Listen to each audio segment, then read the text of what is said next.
Also show you what's really going on at the southern border. DHS Secretary Kristen Nielsen, she'll join us exclusively tonight. Plus, huge news tonight. Jerome Corsi and Paul Manafort refused to go along with the narrative lies of Robert Mueller. This is huge. We will explain why. And also tonight, we will preview tomorrow's special election. This is important in Mississippi. The outcome there will determine the future of the U.S. Senate. Also, we'll take you live tonight. President Trump's rally is coming up in a few short minutes. First, it's time for our breaking news opening monologue. All right, as you're watching our monologue, think about these three simple questions. Do we, as a constitutional republic, do we have the right to sovereignty? Do you believe in borders? Do you believe we have a right to protect those borders, protect our sovereignty? Now, for weeks, we've been warning you about the looming crisis at our southern border. Now, at least 5,000 migrants have already arrived in the Mexican border city of Tijuana, with thousands more still on the way. Now, they're all demanding entry into the U.S., most under an asylum designation. But over the weekend, we saw several hundred of these so-called asylum seekers. Look at what they're doing. They're rushing the U.S. border. They're hurling rocks, bottles, other objects over the fencing. 3 Border Patrol officers were struck. We have broken windows, damaged vehicles of Border Patrol. In order to protect the border and themselves, U.S. Border Patrol agents fired non-lethal tear gas to disperse the mob of migrants trying to break across by force. Earlier today, Border Patrol Chief Carla Provost, she described this tense and this scary situation. Take a look.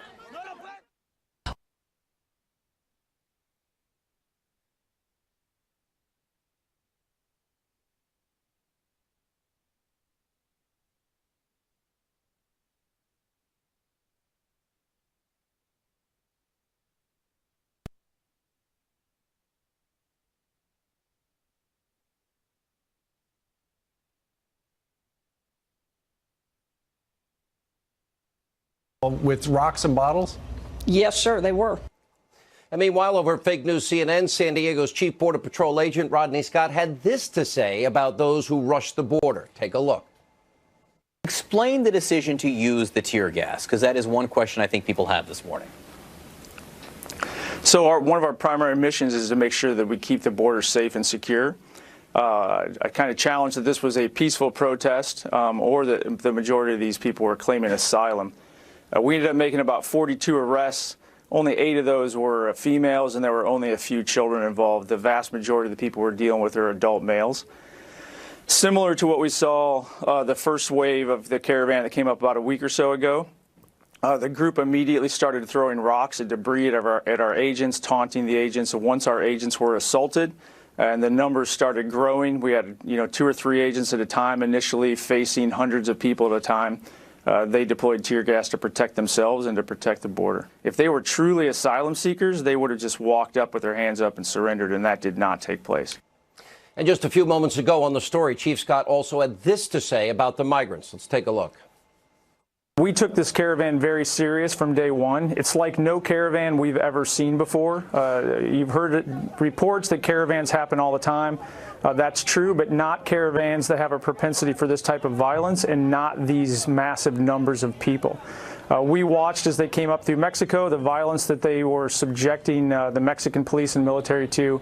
We prepared accordingly. More violent than previous caravans. This is a serious situation. We don't want anybody to get hurt. And we do know a lot about those now trying to cross our border. By the way, even on Conspiracy TV, MSNBC, a reporter actually stumbled upon the truth and told it. The majority of migrants at the border, they are not asylum seekers. They're mostly men looking for a better life. And I believe that probably about 99% of them. But we'll tell you more in a second. Take a look. She says that she is hoping that they give her a chance to work. That's what we've heard from this family. This family hasn't really talked about asylum per se. They are saying that they don't even want to come to the United States. And definitely they're going to be asking for permission to work for 3 to 4 years. From what we've seen, the majority are actually men. And some of these men have not articulated that need for asylum. Instead, they have talked about, going to the United States for a better life and to find work. Border security should not be a partisan issue. While most individuals who try to immigrate into the U.S., I understand it. They come from countries, no opportunities, poverty, Good, decent people. They want what we often take for granted. But it's not always the case. Bad people constantly trying to gain access into our country.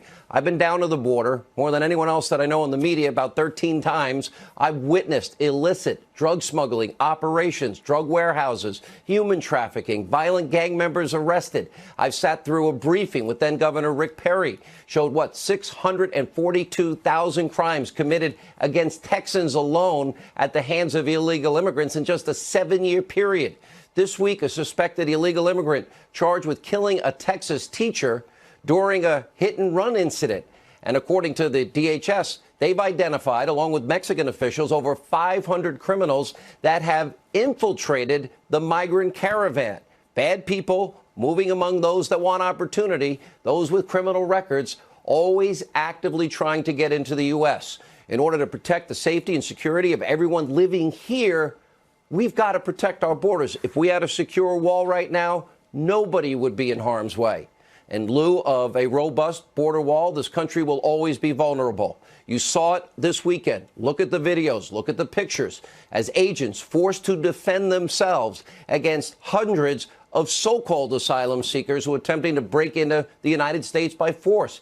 By the way, those who seek asylum don't generally assault U.S. Border Patrol officers. And there are about 10,000 or up to 10,000 more people coming. But not according to the left. Liberals, Democrats, the media now waging a full-scale smear campaign against those defending our rule of law, our country. One Democratic senator actually tweeted, then deleted, a suggestion that the Border Patrol engaged in a chemical weapons attack. Why? By firing tear gas? Rihanna called the Border Patrol's actions, quote, terrorism. And then there's the Democratic, well, I guess rock star, Ocasio-Cortez tweeting, quote, this, asking to be considered a refugee and applying for status isn't a crime. It wasn't for Jewish families fleeing Germany. It wasn't for targeted families fleeing Rwanda. It wasn't for communities fleeing war-torn Syria. By the way, last time I checked, throwing rocks and bottles at law enforcement generally doesn't count as an application for refugee status. And any comparison, by the way, as Lindsey Graham pointed out in a tweet today, of the Holocaust to modern-day Central America does an extreme disservice to those who suffered and were murdered with unbelievable evil under Nazi Germany. The demonization of the Border Patrol, the Trump administration, continued all over TV. Predictable but sad. Take a look. We have plenty in this country, plenty to share, plenty for everybody. And I think we need to remember that the reason we're great is because of this melting pot of immigrants. There has got to be a pragmatic and compassionate answer here that does not involve tear gassing children. That is not who America is. Using tear gas in this situation does not seem justified. We are investigating the facts on the ground.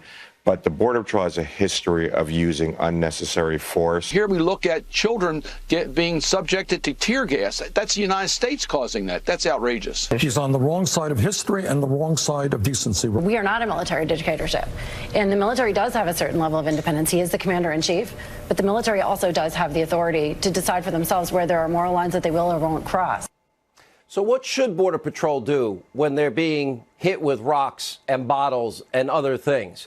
What you just saw is just pure politics in motion. People literally lying to you. You saw the video. We'll show it again tonight. In 2013, interestingly, during the height of the Obama administration, guess what? Border Patrol agents did the exact same thing. Quote, they used pepper spray to fend off a group of 100 migrants who attempted to rush the same exact port of entry. So where is the mainstream left-wing media's outrage then? You know, where were Democratic tweets? Democrats tweeting dramatic tweets and accusing the president of all sorts of things. Of course, that was then. This is now. And while the security threats of unvetted immigration remain the same, the politics of the left have changed and changed dramatically. We've shown you the video over and over again. They now believe it's politically expedient to push for open borders, unfettered immigration, sanctuary cities, the end of ICE.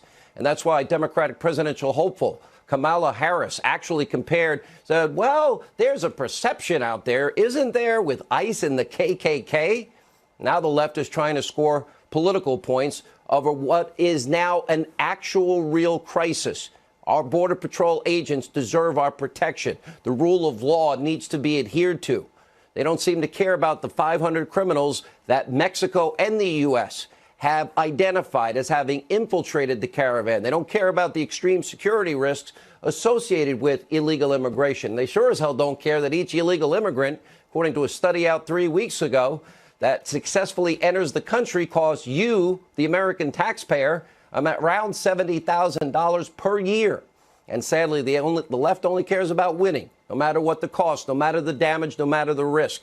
They're not getting rocks hurled at them or bottles hurled at them. Clearly political. Sadly, this is just the beginning. Let me make a prediction. Over the next 2 years, the left's sole focus will be destroy Trump for years. I have warned you, about the 5 forces out to destroy this president. We've had 2 years of nonstop attempts at delegitimizing a duly elected president. You have the Democrats, 1, the mainstream media, 2, the deep state, 3, weak Republicans, 4, never Trumpers. They want to be proven right.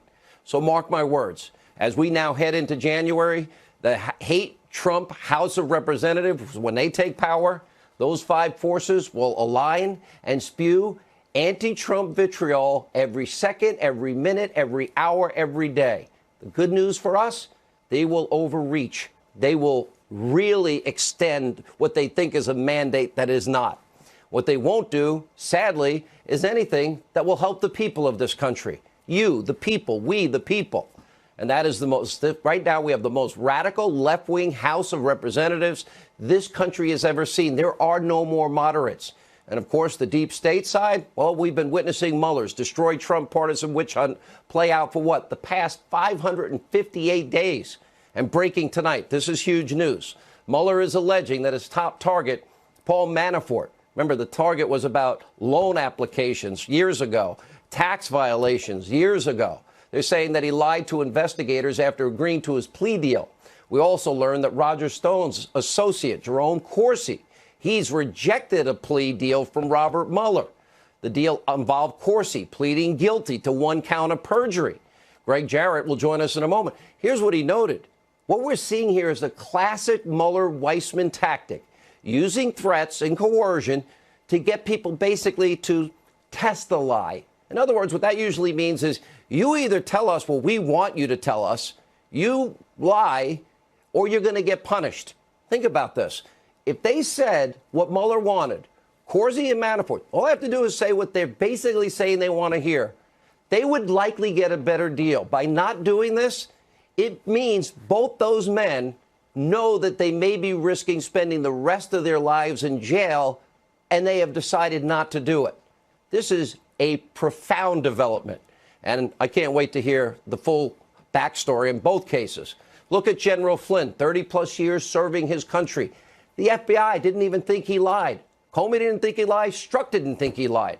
But he was on the brink of bankruptcy, had to sell his home to pay his attorneys, so they turned the screws, probably threatened to go after his own son, and now he's awaiting sentencing. And by the way, they didn't even believe he lied.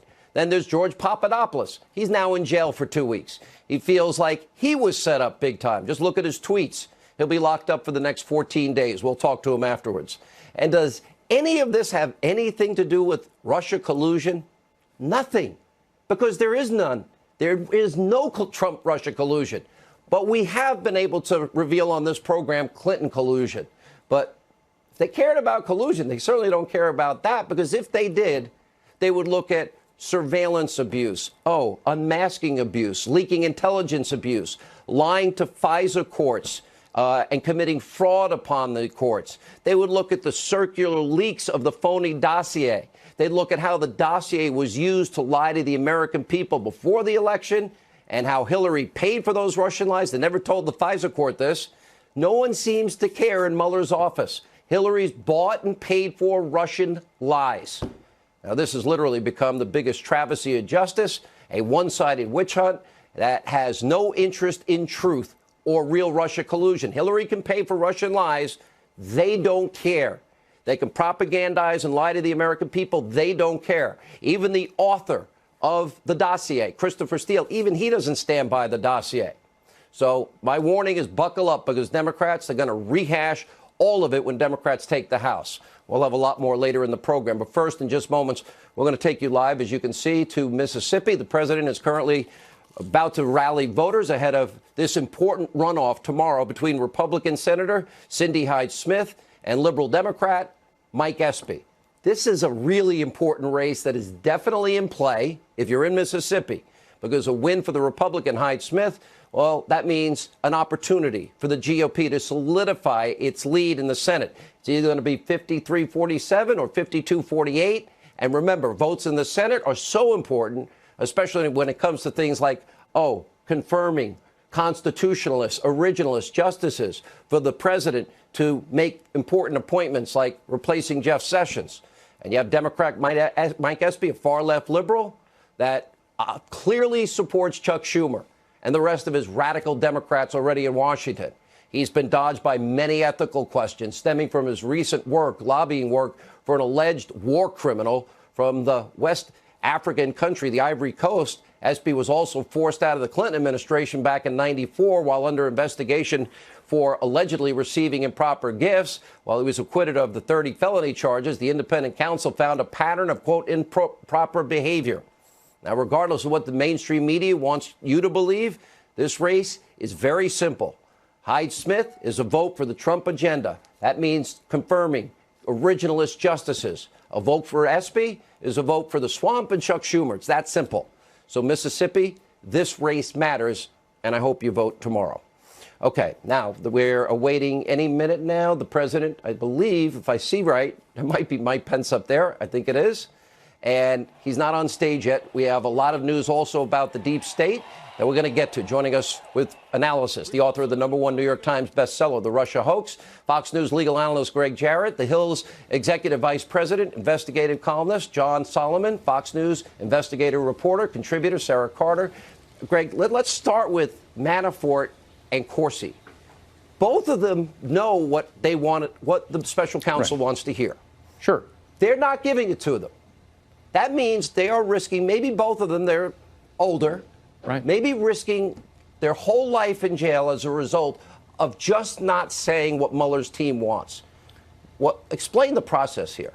Well, if it's true, they're to be commended for refusing to lie. All too often, overzealous prosecutors don't care about the truth. They care about charges and convictions. And so they use tactics of coercion and threats and bribery and extortion to get people to sign a sheet of paper that they know is a lie in order to implicate someone else based on false evidence. You know, if you and I did that, Sean, it would be suborning perjury. But somehow, over the years, we've allowed the government to do it, and it is unconscionable and it's wrong.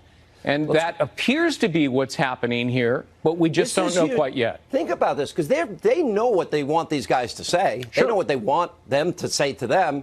They say it, they probably get out of jail, get a get out of jail free card, get out of jail early card. They both are saying they refuse to do it. That's right. To me, that means that takes an act of courage, because spending the rest of your life in jail is not a fun prospect. It is John Solomon, an act of courage. And the question is Mueller capable of this? Well, as you pointed out, all we have to do is look at his treatment of Michael Flynn, who told the truth, and yet Mueller went after him, threatening his son, and broke Flynn financially in order to get him to cop a plea to something he honestly didn't do. FBI agents determined he told the truth, and yet Mueller charged him with lying. You can comment on this, John, but you also have been following this migrant story. I'm looking at this video. Go ahead. Yeah, a couple quick things. First, one of the clear things tonight is that Bob Mueller's clearly winding down. He's ready to sentence Manafort. That's one of the headlines that doesn't get noticed. But if he's ready to move forward and he's going to sentence Manafort, he's wrapping this investigation up. This thing is winding down. We're going to find out these facts, sort through them, and I think people will know the truth soon. On the migrant crisis, we had one of the top border officials on our Hill TV show this morning, and he said three things that I thought were really important. One is, those troops that the president sent to the border, they're not window dressing or eye candy. They've been very helpful for establishing security. Two, it would be more helpful if they had a wall. And three, if you thought that was a peaceful protest Sunday on the border, you weren't there. And I think those are three things that aren't cutting through the message of the media, but they're important to listen. These are the guys on the ground telling us what they really need. It's time we started to listen to them. Let me go to you, Sarah. You've been following both stories. We'll give you an opportunity to respond to both. Let's start with the border. With the border. Let's start with the border first. You know, as we're all focused on Tijuana and we see what's been happening there, we know that the majority of people that are amassing at the border are mostly men. I decided let's call the people down in the Rio Grande sector in Texas. Let's talk to the people in Yuma. And what I'm hearing is just as astounding. Over the last 2 months, Sean, 5,000 a week have been going into the Rio Grande Valley sector, the McAllen sector. Last week, they have 242 beds for holding in the McAllen sector. Guess how many people were in that holding center? 2,700. And I got this from the union representative, Chris Cabrera, just tonight before I came on the air. So there is a huge problem, not just in Tijuana, but while we're all focused there, let's not forget about the rest of the roughly nearly 2,000-mile border. And if we're going to talk about Mueller and the investigation, this is what the special counsel does, right? So they're pressurizing, they're putting pressure on everybody, that Paul Manafort, everyone else, Jerome Corsi, they are wrapping up. But this is sending a message to the judges because they want the maximum effect, the maximum sentencing, because this is all they have. You're going to put Paul Manafort in jail for the rest of his life because he won't give you the lie that you're asking for. That's basically it. Yeah, and Lieutenant General Michael Flynn, we're seeing what's happening with that. And I mean, look, he's coming up for sentencing, and we know what John said was a fact. I mean, there was no collusion. That's exactly what the FBI had been saying from the beginning. We got a break. Thank you all. Great work. We appreciate it. We're going to follow this in more detail tomorrow. GOP Senate candidate Cindy Hyde-Smith ahead of tomorrow's special election against Mike Espy. There's an important Senate election. It's either going to be 53-47, 52-48. This is a big race. Take a look. It's about time. It's about time. Under Republican leadership, America is winning again. America is respected again. We are respected like at no time before. And I can tell you, I'm meeting constantly with foreign leaders, and they walk in and they say, Mr. President, it's incredible what's happened with your country in such a short period of time. America is respected again.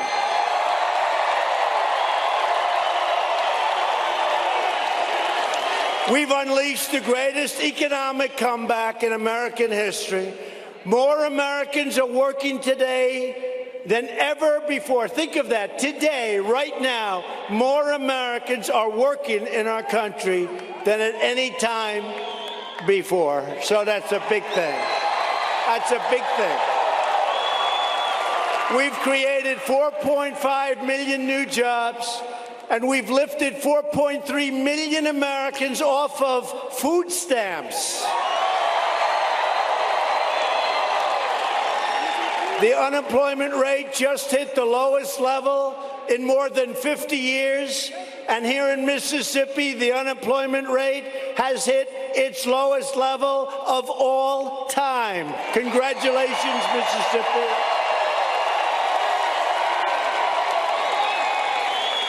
African American unemployment has reached the lowest rate ever recorded. African American youth unemployment has reached the lowest rate ever recorded. And African American poverty is at an all-time low. Remember what I used to say, what the hell do you have to lose, right? Well, we've produced, and we're going to continue to produce. Republicans passed a massive tax cut for Mississippi families. We eliminated a record number of job-killing regulations, and America is now the #1 producer of energy on the planet Earth. Not even close.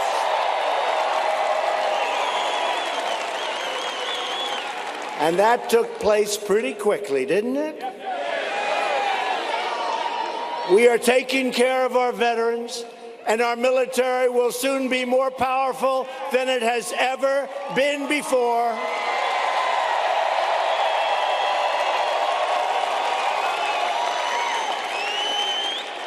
And because of that incredible power, hopefully we will never have to use it, right? But to protect these amazing achievements, Mississippi must defend our Senate Republican majority. You know, we had a fantastic evening and day very recently, the midterms. We got very little credit from the fake news media. Very little credit. They talked about the House, but the people I campaigned for in the House, which was very few, I can't, look, I'm one person. But the people I campaigned, like in Kentucky, Andy Barr, and so many others, they won. But the people I campaigned for, generally governor of Georgia, governor of Florida, governor of Ohio, Tennessee, senator, great new senator from Tennessee, Indiana, North Dakota, Missouri, Florida, and many, many others. We got very little credit, but we actually, if we win tomorrow, we go 53-47, and nobody can believe it. Chào tất cả mọi người nhé, hôm nay sẽ live sẽ ở Hồng Tư La nha.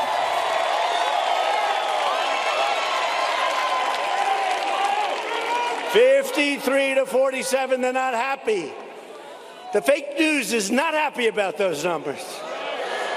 But that really does, that gives us very much of a breather. And for those of you that study politics, when the sitting president picks up a seat, let alone like we've done, that's considered a big deal for whatever reason, But I used to say, I think that's going to happen. And I have to tell you, we had 3 seats, even 4 seats, that were so close. We almost won in areas that a lot of people say don't bother contesting. We almost won in 4 states that a lot of people said, don't bother, you can't win. I said, let's give it a shot. And I'll tell you, little tricky business going on, but let's give them the benefit of a doubt, right? If you let Nancy Pelosi, Maxine Waters, and Chuck Schumer win the Mississippi Senate seat, they will try to erase all of our gains, reverse all of our progress, and impose, and you know this, they want to impose their extreme job-killing agenda, and I just said, you just set your all-time record in Mississippi for jobs. It can disappear quickly with the wrong leadership. We don't want that to happen. So if you want more jobs, less crime, strong borders, how are we doing on the borders?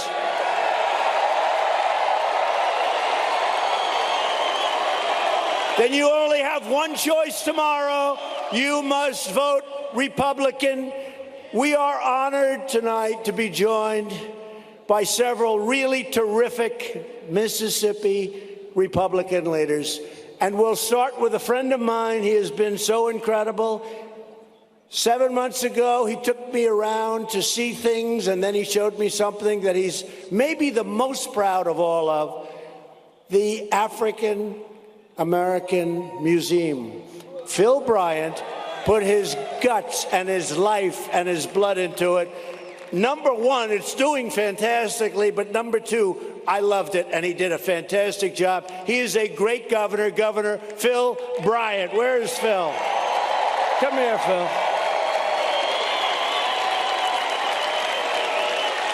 Come here, Phil. Come on up here, Phil. We have to get him up here, right? Great governor. Thank you so much. Oh, we having a great night tonight? Are we proud to have Donald J. Trump in the House? You are here. He is here to help elect Cindy Hyde-Smith and make America great again. God bless you, Mississippi. Thanks, Phil. Thank you, Phil. Great job. Lieutenant Governor Tate Reeves. Lieutenant Governor. Where is our Lieutenant Governor? Where is he? Where is he? Thank you, Tate. A man who's been spectacular, the job he's done, everyone's talking about it. U.S. Attorney Mike Hurst. Mike. Thank you, Mike.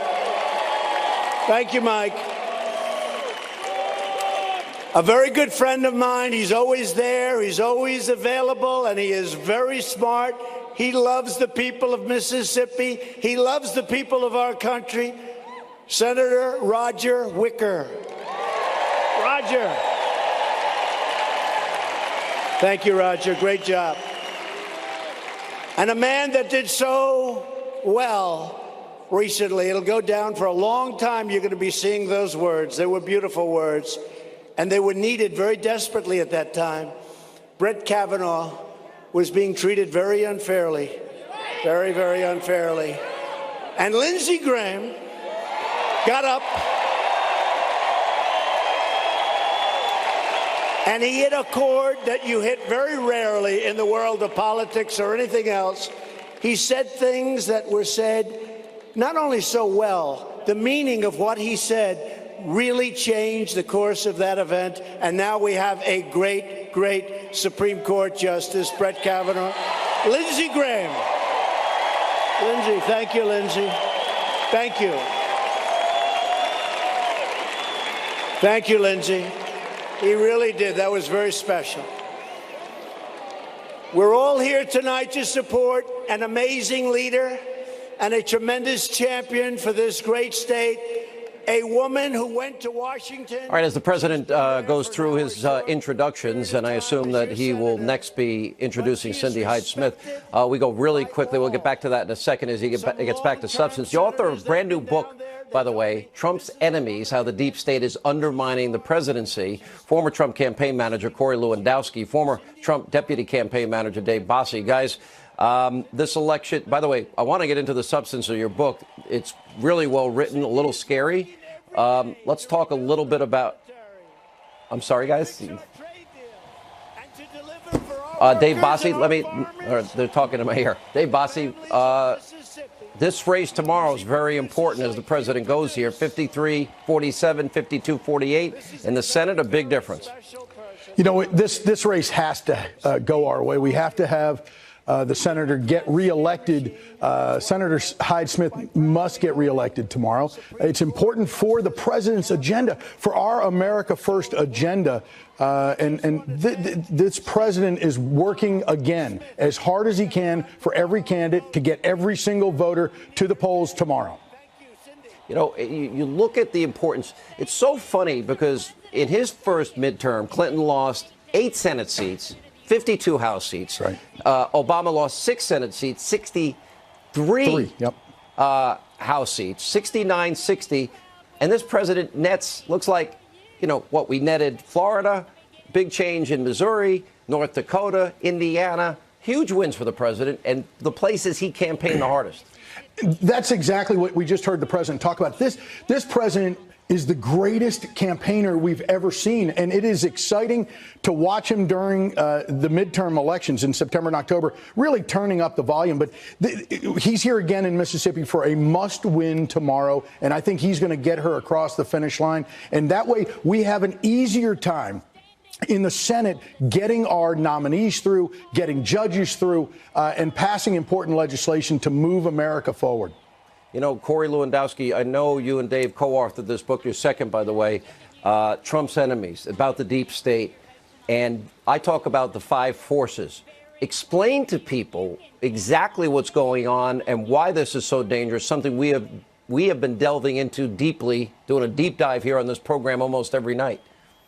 Well, Sean, you know, the permanent bureaucracy in Washington, D.C. is one that transitions from one administration to the other. And what they have done, particularly to Donald Trump, who's a change agent when he came to Washington, was to stop his agenda by obfuscation, by subverting the will of what he wants to get done, by putting things out to pasture, by using the bureaucracy. And what this president wants to do now is he's very clear. He's going to get his agenda done, and that includes draining the swamp and bringing people to Washington, D.C., who understand that putting America first is not just a slogan, but is a way of life. And we saw that in the last election, interestingly, although the media won't give him credit. All right, so the book is called Trump's Enemies, about the deep state, Amazon.com, bookstores everywhere. Guys, I can't help it that the president's taking your time, so you have to forgive me.